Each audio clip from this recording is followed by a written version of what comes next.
Imagine downloading 14,000 classified documents. Trade secrets worth billions. The future of self-driving cars. All crammed onto a single SD card smaller than your fingernail. Then, walking out the door of Google's most secretive lab like it was just another Tuesday.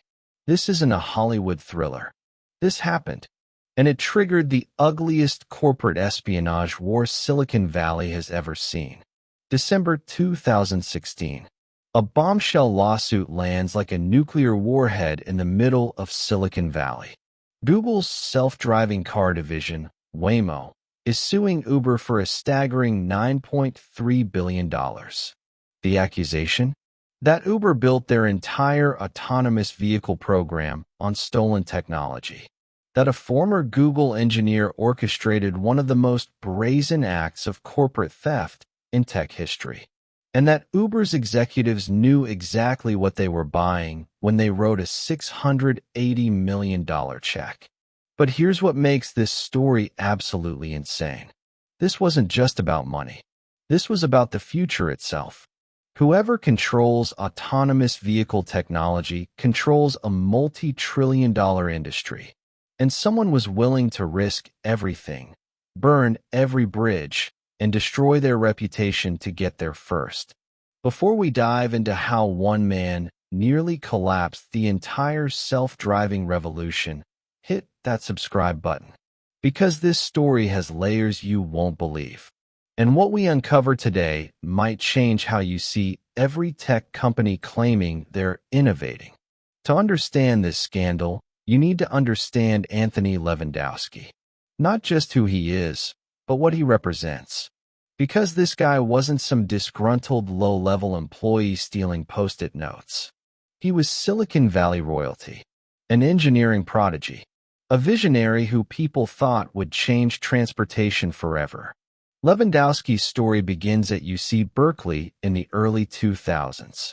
While most college students were figuring out how to do laundry, this guy was building autonomous motorcycles.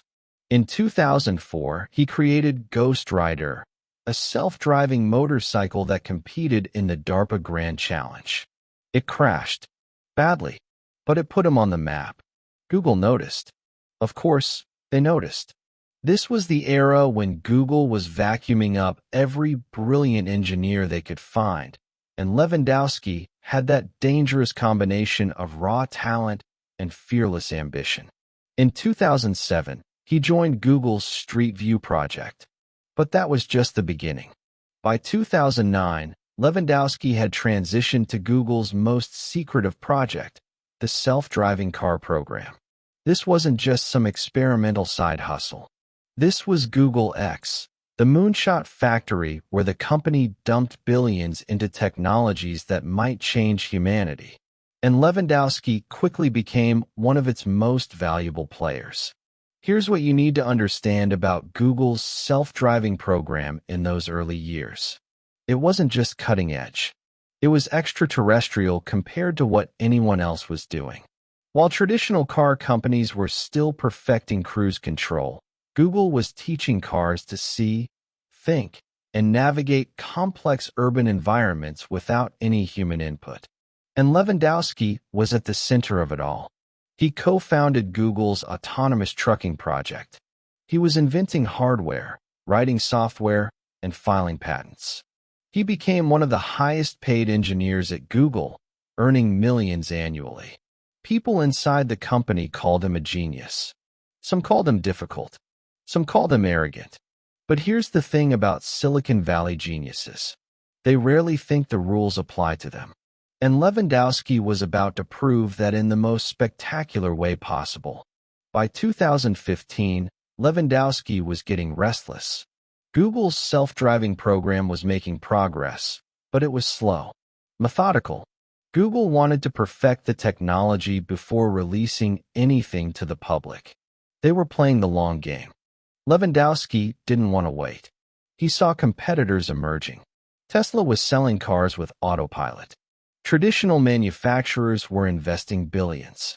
And Uber, the ride-sharing giant, was making noise about autonomous vehicles. The race was heating up. So Lewandowski started doing something that would later become the smoking gun in this entire case. He started downloading files. Lots of files. Technical documents. Design blueprints. Proprietary source code. Simulation data. Everything Google had spent years and billions developing. According to later court documents, in December 2015, Lewandowski downloaded approximately 14,000 files onto his personal laptop. We're talking about 9.7 gigabytes of Google's most sensitive intellectual property. Documents labeled highly confidential. Files that detailed exactly how Google's LiDAR sensors worked. LiDAR, for those who don't know, is the laser-based detection system that allows self-driving cars to see their environment. It's the most critical and expensive component in any autonomous vehicle. Then he transferred it all to an external drive, wiped his laptop, and prepared to walk away. January 2016. Lewandowski quits Google. No dramatic exit. No burned bridges. Just a resignation letter and a clean departure. At least, that's how it looked from the outside. But 2 weeks later, something interesting happens. Lewandowski files paperwork for a new company called Otto. And this is where the story gets really interesting. Otto's mission statement? To build self-driving trucks. The exact same technology that Lewandowski had been developing at Google. But here's the kicker. Otto claimed they were starting from scratch, building everything themselves. No outside technology. No borrowed intellectual property. Just a team of brilliant engineers solving the autonomous trucking problem independently. If you're thinking that sounds suspicious, you're not alone. But at the time, nobody outside Google knew what Lewandowski had taken. And he was betting they never would. Otto moved fast. Ridiculously fast. Within months, they had recruited dozens of former Google engineers. They'd built prototypes. They were running tests on actual highways. For a startup that supposedly started with nothing, they were making progress that seemed almost impossible. The tech press ate it up. Here was the genius engineer from Google striking out on his own, disrupting the trucking industry. Publications ran glowing profiles. Investors started circling. And then, in August 2016, just 7 months after founding Otto, Lewandowski made the deal that would eventually blow up his entire world. Uber bought Otto for $680 million. Let that sink in. A 7-month-old company with no revenue, no finished product, and no proven technology just sold for more than $500 million. In Silicon Valley, we call that an acqui-hire, when you buy a company mainly to get their talented employees. But this was different. Uber wasn't just buying engineers. They were buying speed. They were buying what they thought was a shortcut to winning the autonomous vehicle race. And Travis Kalanick, Uber's CEO at the time, made Lewandowski the head of Uber's entire self-driving program. He gave him a $700 million bonus tied to meeting certain milestones. He gave him power, resources, and a mandate to get Uber's autonomous vehicles on the road as fast as possible. At the time, Uber was in an existential crisis. The company was being hammered by scandals, regulatory battles, and mounting losses. They were burning through cash at an apocalyptic rate. But Kalanick believed autonomous vehicles were Uber's salvation. If they could eliminate drivers, the largest expense in their business model, they could finally become profitable. They could dominate the future of transportation. So when Lewandowski came along, promising he could deliver that future, Kalanick didn't ask too many questions. Or maybe he did ask questions and didn't like the answers. That's still debated. But back at Google, alarms were starting to go off. Because here's what Uber didn't know, or maybe chose not to know. Google had been watching. They'd noticed the file downloads. They'd noticed the timing. And when Lewandowski suddenly resurfaced at Uber with technology that looked suspiciously similar to theirs, they started connecting the dots. And what they found would lead to one of the most explosive lawsuits in corporate history. But before Google could strike, they needed proof. And they were about to get it in the most unexpected way possible. Sometimes the biggest secrets are revealed by the smallest mistakes. And in this case, that mistake was an email. In late 2016, one of Waymo's suppliers accidentally CC'd a Google engineer on an email. That email contained a technical drawing, a schematic for a circuit board used in a LiDAR system. And when the Google engineer looked at it, his blood ran cold. Because this wasn't just any LiDAR design. This was Google's design, their proprietary technology, their intellectual property, and it was being manufactured for Uber.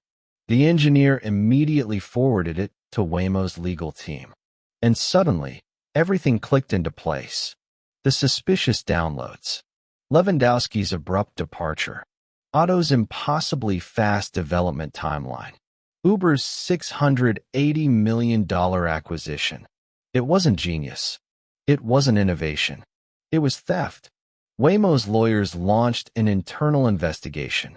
They examined server logs, tracked file access, and interviewed former employees. And what they uncovered was damning. The evidence showed that Levandowski had connected an external drive to his Google-issued laptop on December 11, 2015. In the following hours, he downloaded 14,000 highly confidential files. These weren't random documents. They were specifically chosen. Circuit board designs, LiDAR specifications, testing methodologies, software algorithms, the complete blueprint for Google's autonomous vehicle sensor system. Then, just days before his resignation, Levandowski reformatted his laptop. This wasn't a standard factory reset. He used specialized software designed to make data recovery impossible. It was the digital equivalent of burning evidence. But here's what he didn't count on. Google's server logs kept records of everything. Every file accessed, every document downloaded, every timestamp. You can wipe your laptop, but you can't erase the fingerprints you leave on the company's servers. Waymo's legal team now had their smoking gun, but they needed more. They needed to prove that Uber had used this stolen technology, that it wasn't just sitting in Levandowski's personal files. Uber's self-driving program was built on Google's intellectual property, so they started looking at Uber's patents. And that's when things got really interesting. Between Otto's founding and the Uber acquisition, several patents had been filed.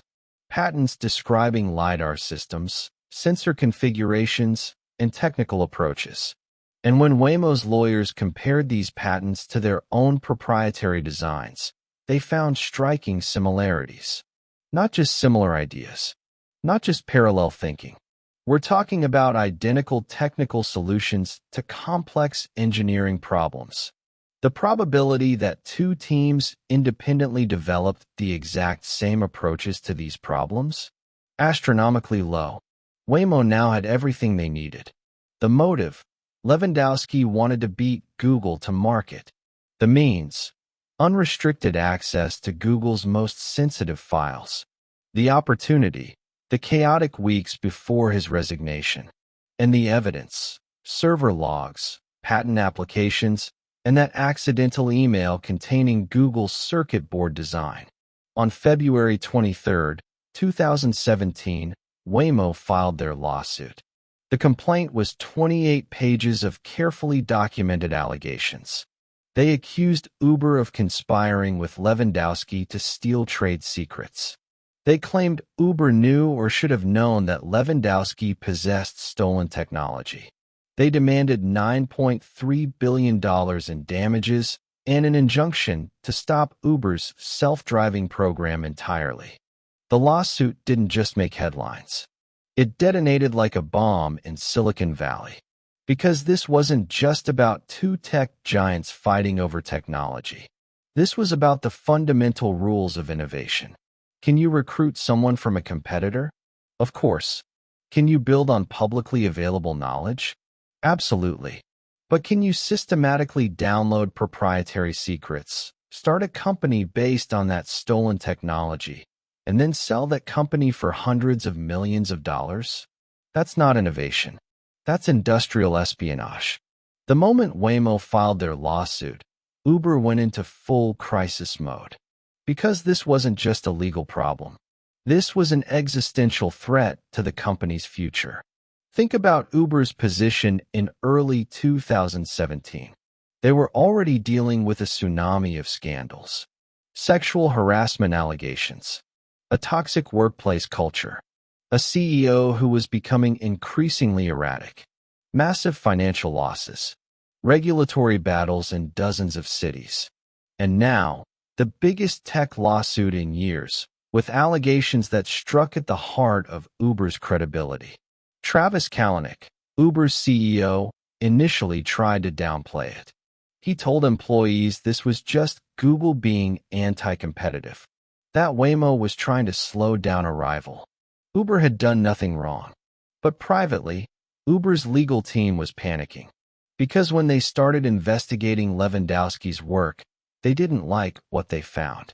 Internal documents showed that Levandowski had discussed his download of Google files with colleagues at Otto. There were emails referencing Google's approach to certain technical problems. There were designs that looked suspiciously similar to Waymo's patents. And most damning of all, Levandowski was invoking his Fifth Amendment right against self-incrimination. He refused to answer questions about what he'd taken from Google. For Uber's lawyers, this was a nightmare. Because Levandowski's refusal to testify meant they couldn't defend against Waymo's allegations. They couldn't prove Uber was innocent because their star witness was pleading the Fifth. The judge in the case, William Alsop, was not impressed. Judge Alsop is a legendary figure in tech law.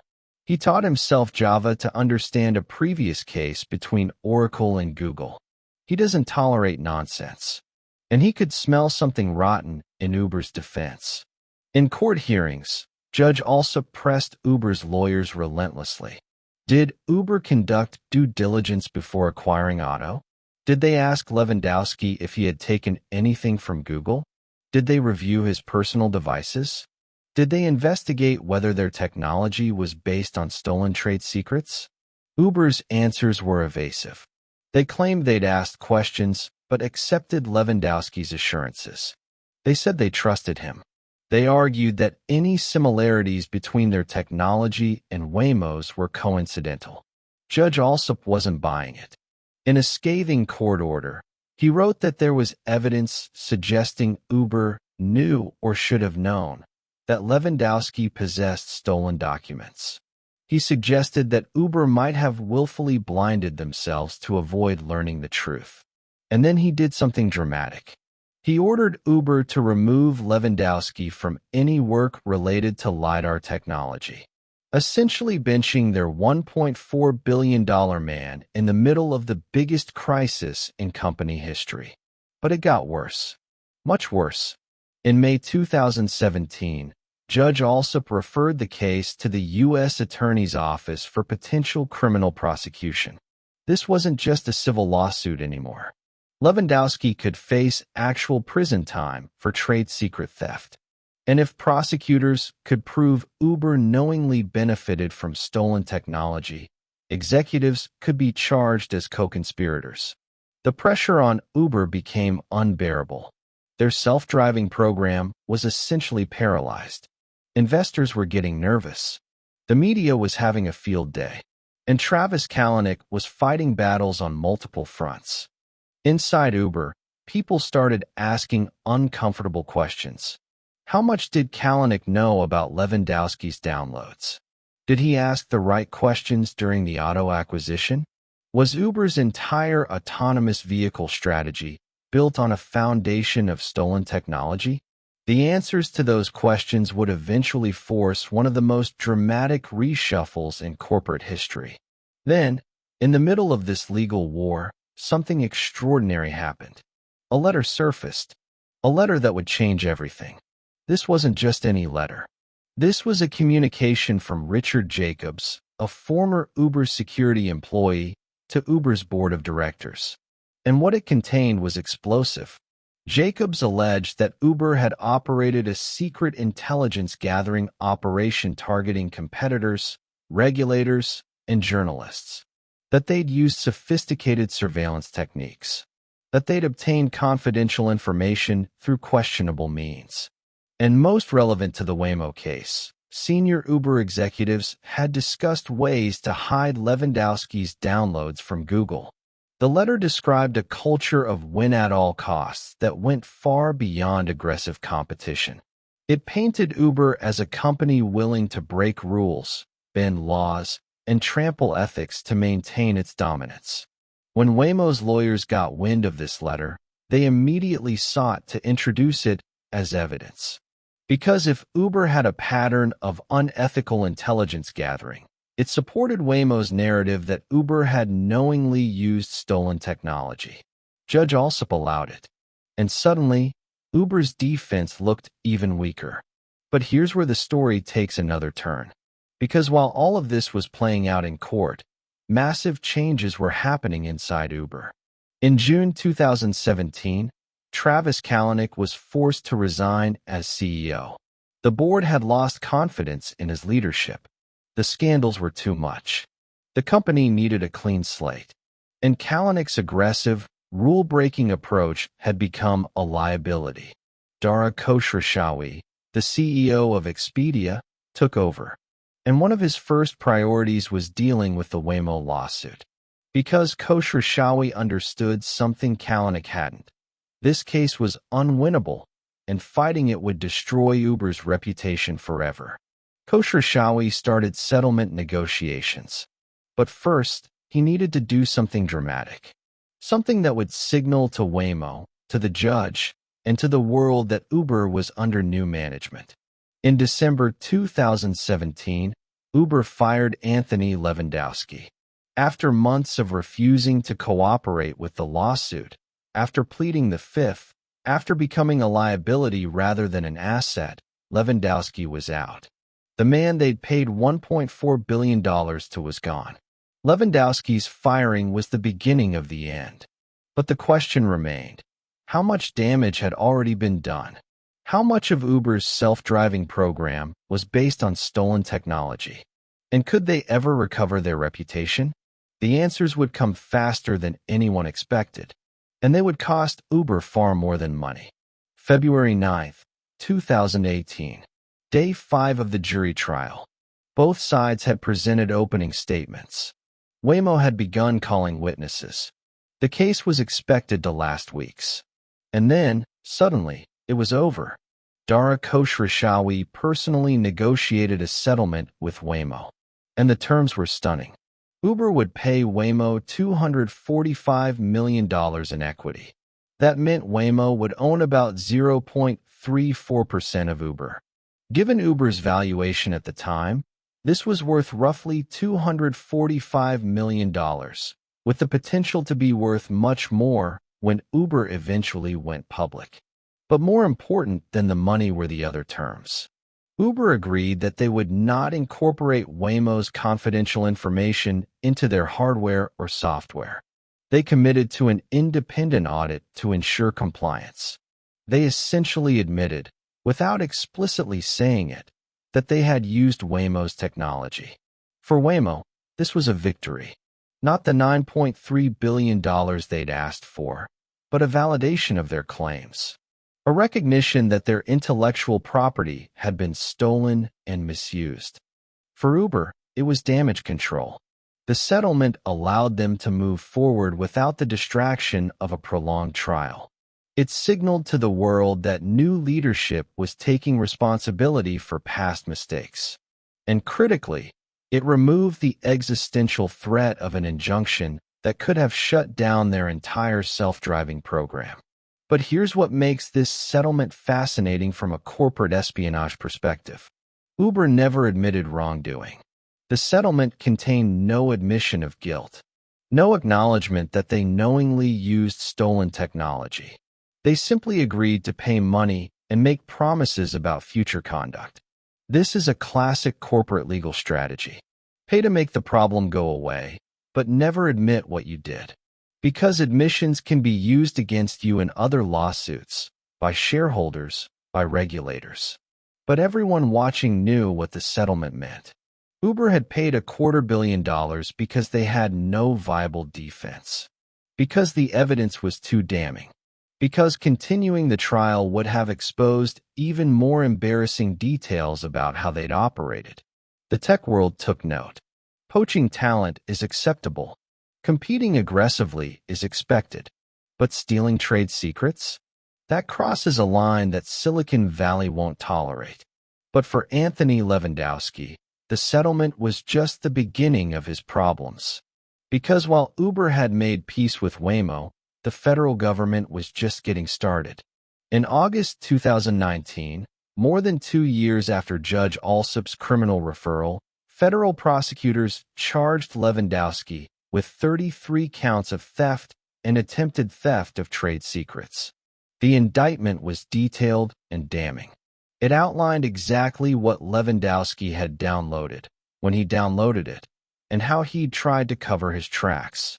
Each count carried a maximum sentence of 10 years in prison. This wasn't a slap on the wrist.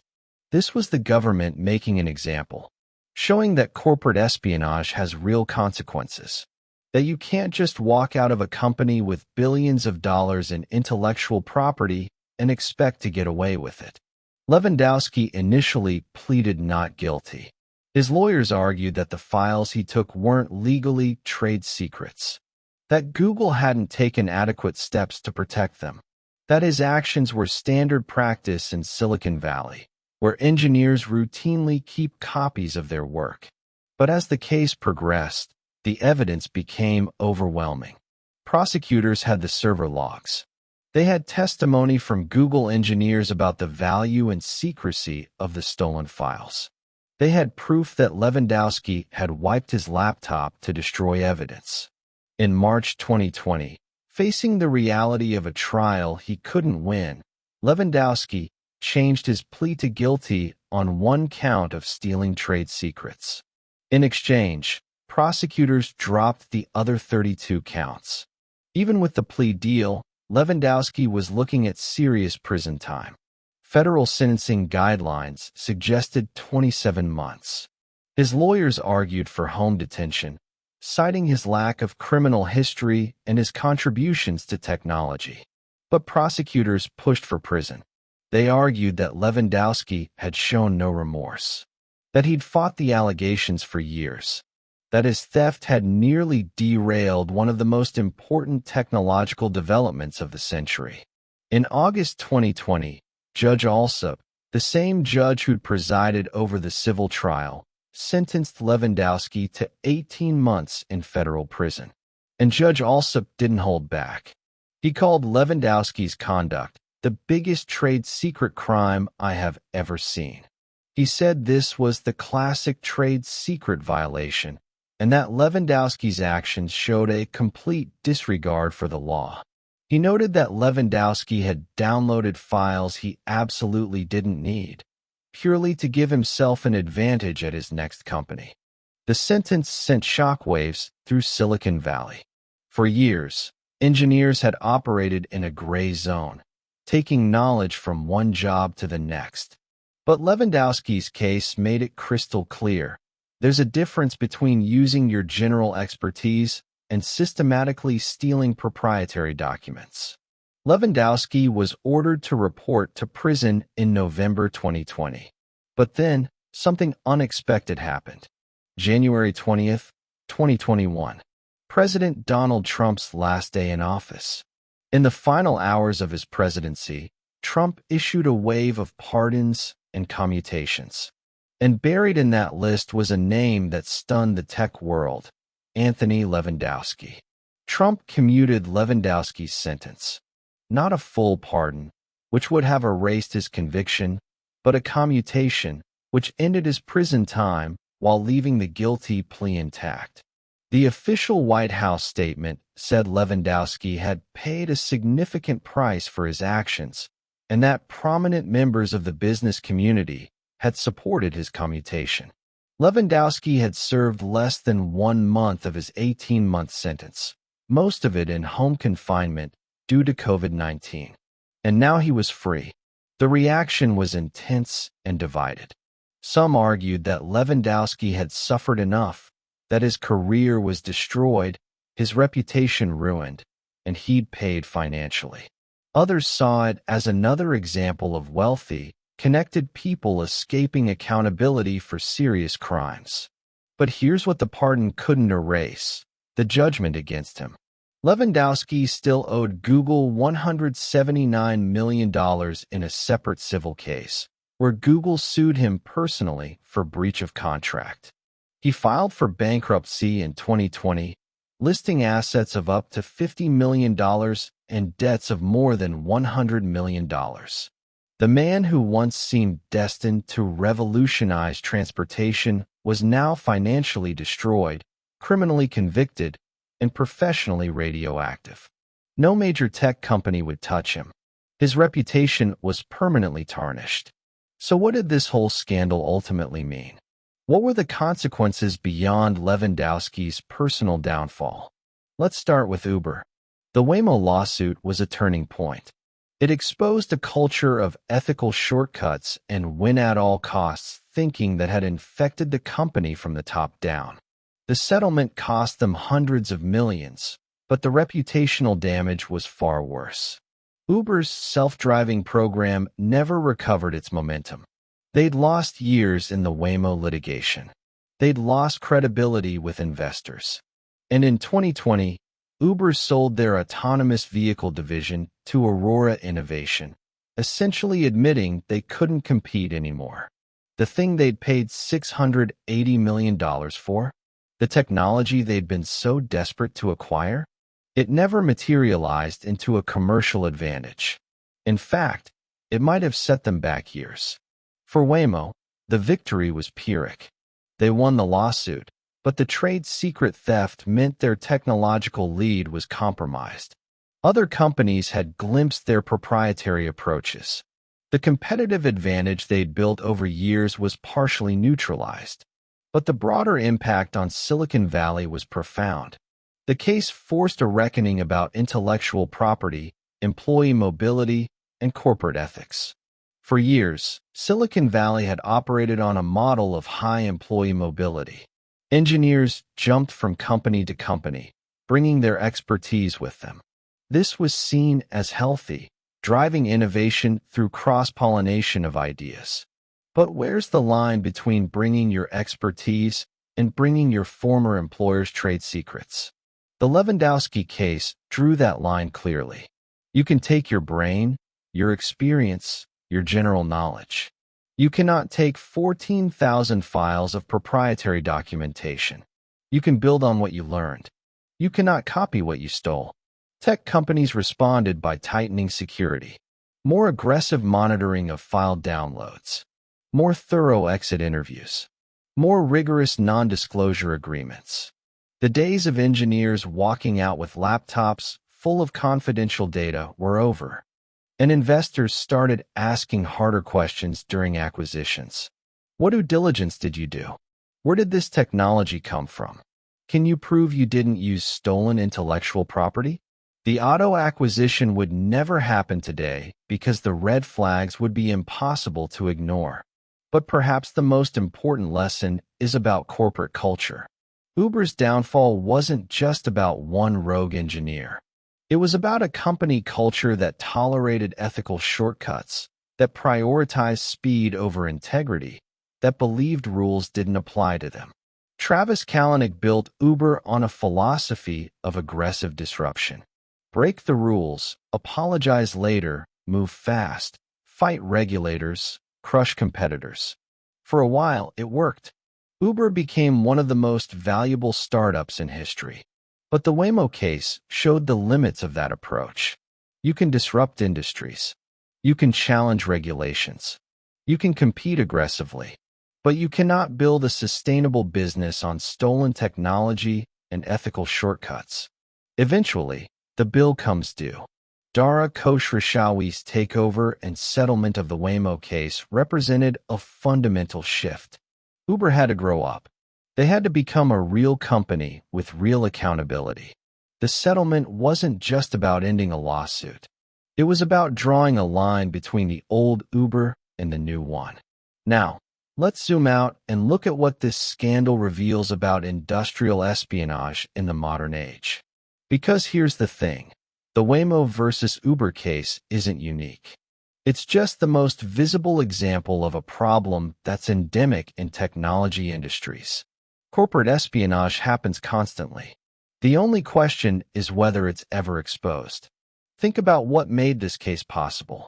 Levandowski had legitimate access to Google's most sensitive files. He was supposed to have that access. It was necessary for his job. But that access came with trust, and he violated that trust in the most calculated way possible. This is the fundamental challenge of insider threats.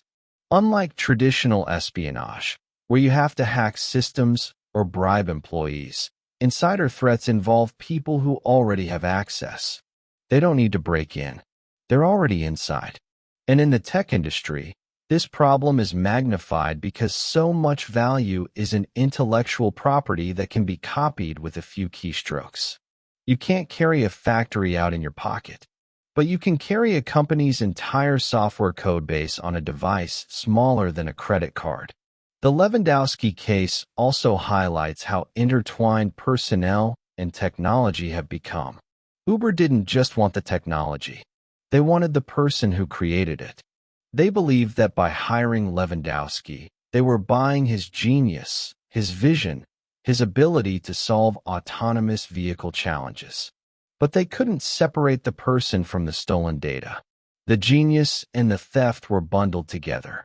And Uber either didn't look closely enough, or they saw what they wanted to see, or they consciously decided they didn't want to know.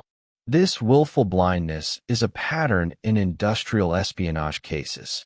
Companies want the competitive advantage so badly that they don't ask hard questions. They accept implausible timelines. They ignore warning signs. They convince themselves that their new hire is just that brilliant, that the technology really was developed from scratch, that the similarities to a competitor's work are just coincidence. But courts aren't so forgiving. Judge Alsop's skepticism about Uber's due diligence showed that companies can't just plug their ears and claim ignorance. If you're acquiring a company built by someone who just left a competitor, you have an obligation to investigate thoroughly. So where does this leave us? What does corporate espionage look like in an era of remote work, cloud computing, and instant data transfer? The honest answer is, it's easier than ever to steal intellectual property and harder than ever to prevent it. Think about the tools we use every day. Cloud storage means sensitive documents aren't locked in a filing cabinet. They're accessible from anywhere with an internet connection. Collaboration tools mean we're constantly sharing information across devices and platforms. Remote work means we're accessing company data from personal laptops and home networks. Every convenience that makes modern work flexible also creates a vulnerability. Every tool that enables collaboration also enables exfiltration. And the value of that data has never been higher. We live in an information economy where a company's most valuable assets aren't physical. They're lines of code, proprietary algorithms, customer databases, and strategic plans. Things that can be copied infinitely without leaving a trace. The response from companies has been to implement more sophisticated security measures. Data loss prevention software that monitors file transfers. Access controls that limit who can see sensitive information. Behavioral analytics that flag unusual download patterns. But technology alone won't solve this. Because the real problem is human nature. People feel ownership over their work. They believe that what they create belongs to them, not their employer. And when they leave for a new opportunity, they want to take that work with them. This tension between individual contribution and corporate ownership is at the heart of most trade secret disputes. Levandowski clearly believed that his genius entitled him to the technology he'd helped create. That because he'd been instrumental in developing Google's LiDAR systems, He had some right to that knowledge. But legally and ethically, he was wrong. When you work for a company, the intellectual property you create belongs to that company. Your compensation is the salary and benefits you receive, not the right to copy everything when you leave. The challenge for the future is creating a system that rewards individual innovation while protecting corporate investment, that allows for employee mobility while preventing industrial espionage, that enables competition while maintaining trust. Okay, so what can we learn from this absolute mess of a scandal?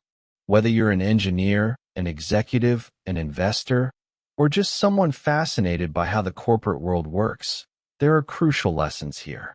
For employees, your reputation is everything. Levandowski was one of the most talented engineers in autonomous vehicles. He could have left Google, started a new company, and succeeded on his own merits. Instead, his name is now synonymous with corporate theft. Was it worth it? Clearly not. The shortcuts you take early in your career will haunt you. The files you download, the NDAs you violate, the trust you break, these things don't disappear. In the age of server logs and digital forensics, everything leaves a trace. For companies, due diligence isn't optional. When Uber acquired Otto, they had an obligation to investigate whether Levandowski had brought stolen technology with him. They either didn't look hard enough, or they didn't want to see what was obvious. That failure cost them hundreds of millions of dollars and nearly destroyed their self-driving program. Culture matters. Uber's aggressive, rule-breaking culture made it possible for leaders to rationalize questionable decisions. When your company values winning above everything else, when disruption becomes an excuse for ethical shortcuts, you're creating an environment where scandals become inevitable. For investors, extraordinary claims require extraordinary scrutiny. When a 7-month-old company claims to have solved problems that Google spent billions in years on, you should be skeptical. When timelines seem impossibly fast, when technological progress seems too good to be true, dig deeper. The Otto acquisition should have triggered every alarm. But investors were caught up in the hype, the fear of missing out, the narrative of the genius engineer disrupting an industry. They wanted to believe, so they suspended their critical thinking. For the tech industry, innovation doesn't justify theft. Silicon Valley likes to think of itself as operating by different rules, moving fast, and breaking things. But some things shouldn't be broken. Intellectual property protection is one of them. The Waymo case was a wake-up call. It reminded everyone that there are boundaries, that laws apply to tech companies just like any other business, and that ethical violations have consequences. So what happened to the main players in this drama? Where are they now, years after the scandal? Anthony Levandowski. After his presidential commutation, Levandowski has attempted a comeback. He started a new company called Pronto.ai, focused on, wait for it, autonomous vehicle technology. But his reputation never recovered. The bankruptcy, the criminal conviction, the betrayal of trust, these things follow him. He's no longer the celebrated genius. He's the cautionary tale. Travis Kalanick. Forced out of Uber in 2017, Kalanick sold most of his shares and started a ghost kitchen company called Cloud Kitchens. He's still a billionaire, but his legacy at Uber is permanently stained. He built one of the most valuable startups in history and watched it nearly implode under the weight of scandals he either created or enabled. Dara Khosrowshahi, the man brought in to clean up Uber's mess, successfully took the company public in 2019. The Waymo settlement was an early test of his leadership, and he passed.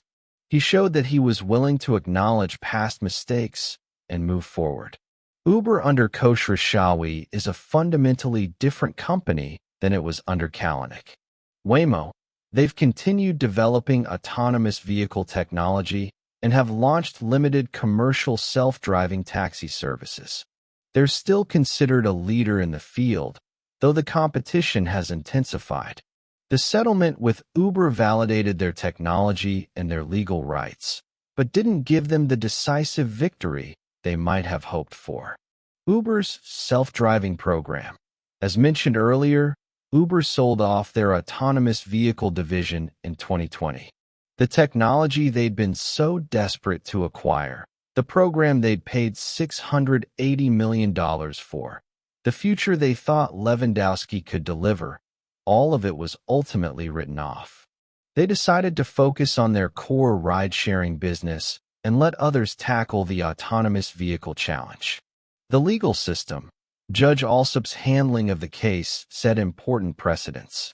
His willingness to refer the case for criminal prosecution sent a message that trade secret theft is serious. His skepticism of Uber's defense showed that companies can't hide behind plausible deniability. The case became a textbook example in law schools and business ethics classes. But even years later, there are questions that remain unanswered, mysteries that still hang over this case. How much did Uber's executives really know? The settlement allowed Uber to avoid admitting wrongdoing, but that doesn't mean they were innocent. Did Kalanick and other top executives know about Levandowski's downloads? Did they ask direct questions and accept implausible answers? Or did they consciously avoid asking questions because they didn't want to know? We may never have definitive answers. The settlement sealed many documents. Key players have moved on, and nobody has an incentive to reopen old wounds. What happened to the stolen files? Levandowski claimed he destroyed them. But did he really? Did he share them with anyone else? Are they still out there somewhere, on a hard drive in a drawer, on a cloud server somewhere? The data exfiltrated from Google didn't just evaporate. What's its current status? How much of Uber's technology was actually based on stolen secrets? Uber insisted that their self-driving program was developed independently. But given Levandowski's central role and the suspicious similarities to Waymo's designs, how much contamination was there? Did Uber truly build their system from scratch, or was it fundamentally compromised? The independent audit mandated by the settlement might have answered this, but those results were never made public. How common is this type of theft? The Waymo case made headlines because it involved big names, massive valuations, and dramatic courtroom moments. But how many other cases of industrial espionage happen quietly, without lawsuits, without publicity? How many engineers walk out with proprietary files and never get caught? The honest answer is we don't know. The Waymo case might be an outlier, a perfect storm of circumstances that made it visible. Or it might be the tip of an iceberg, the rare case where everything came to light. Here's what keeps me up at night about this story. It's not just the theft. It's not just the corporate intrigue. It's what it reveals about our relationship with technology and innovation. We live in an era where technology companies are the most powerful entities in the world. They shape how we communicate, how we work, and how we move through physical space. The decisions made in Silicon Valley boardrooms affect billions of people. And yet, these companies operate in an ethical gray zone. They disrupt industries, challenge regulations, and push boundaries. Sometimes that's good. Creative destruction drives progress. But sometimes that boundary pushing becomes boundary breaking. The Waymo versus Uber case is a perfect example of what happens when the drive to innovate collides with basic ethical principles. Uber wanted autonomous vehicles so badly that they were willing to cut corners.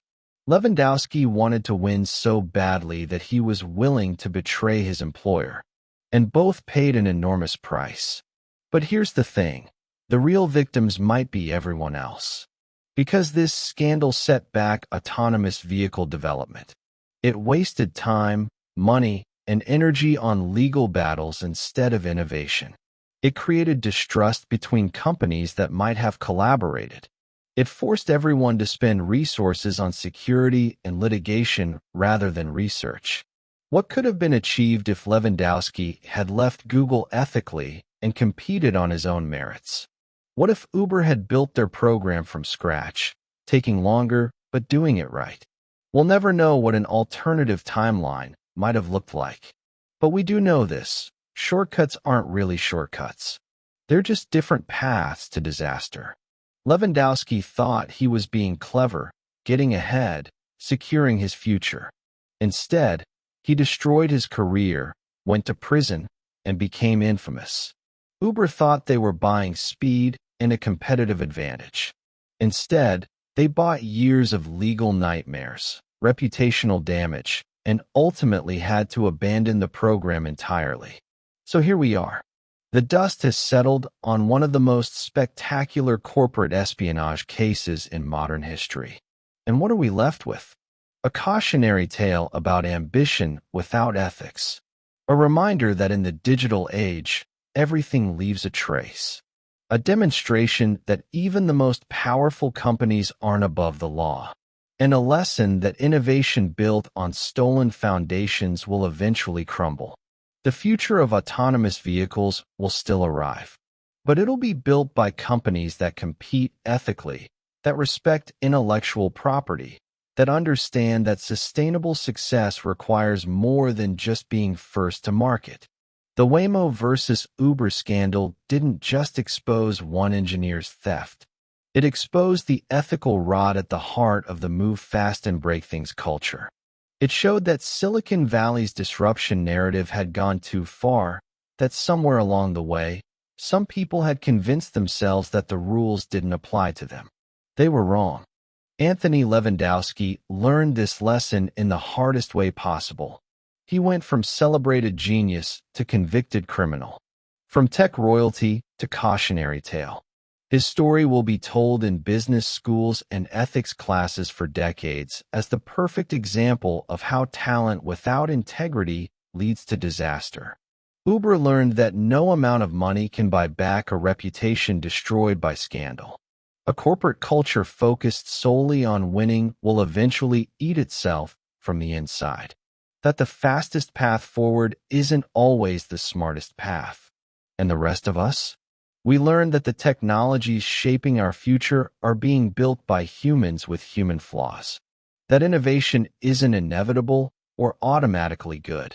We need to ask hard questions about how progress is achieved and at what cost.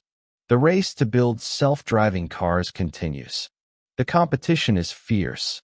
The stakes are enormous. But maybe, just maybe, everyone's a little more careful now about where their technology comes from and how they acquire it. Because in the end, this case proved something fundamental. You can't build the future on stolen dreams. You can't innovate your way out of ethical failure. And you can't outrun the consequences of your choices. The files Lewandowski downloaded that December night in 2015 might have been small enough to fit on an SD card. But the fallout from that decision destroyed companies, ended careers, and changed an entire industry. Was it worth it? Not even close. If this story blew your mind, hit that like button and subscribe because we dive deep into the corporate scandals, technological battles, and ethical dilemmas that shape our world. Drop a comment and let me know. Do you think Lewandowski's punishment fit the crime? Should Uber have faced harsher consequences? And how do we balance employee mobility with intellectual property protection? The future of technology is being written right now, and understanding these battles helps us understand where we're headed. Thanks for watching, and I'll see you in the next one.